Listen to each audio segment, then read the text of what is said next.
footballgameplan.com, where football makes sense. I'm Emory Hunt, the czar of the playbook, bringing you a 2010 NFL Draft special on the Indianapolis Colts. We're going over their draft grades, so let's see what these guys selected in last weekend's draft.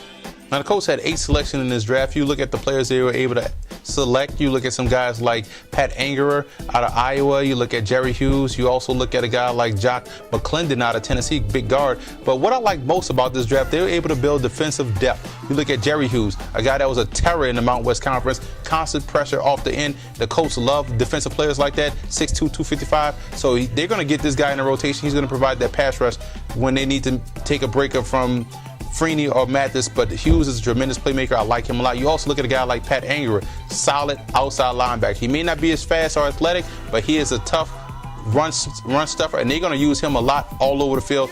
He's a typical Colts player, guy that may not be as athletic, but can make plays defensively, and they added him to their team. I like him a lot. Kevin Thomas out of USC, a guy 6 feet, 192.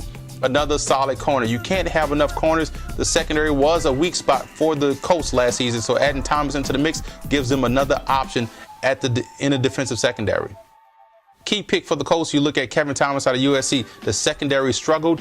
Adding Thomas is a key aspect to that defense, especially in the zone scheme. He is a read and react corner, can make plays on the ball. He's a solid tackler. Anytime you get a cornerback out of USC, they are solid tacklers, so he's a good football player to add to that defense.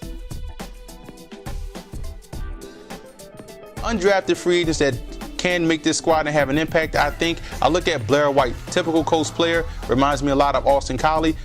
Great route runner and catches everything with his hands. Just may not be as fast as they would like, but he is a solid playmaker. Don't be surprised if you see Blair White making a lot of plays this year for the Colts.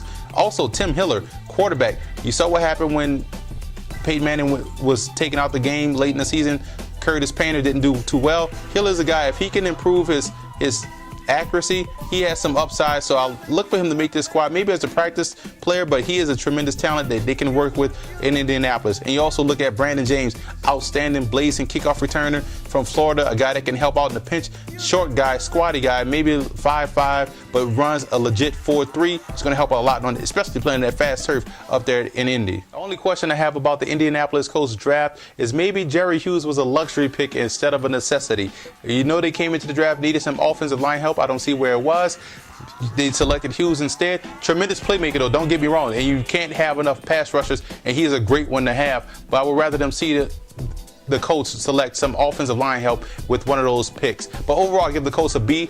Tremendous draft, solid draft for where you're picking. You're picking 31st in the first round, so you have late picks throughout the draft, and they're able to get some solid players. So overall, I like the Colts draft. Give them a B for the 2010 draft. For more draft grades, visit footballgameplan.com/draft or visit our YouTube channel at youtube.com/footballgameplan.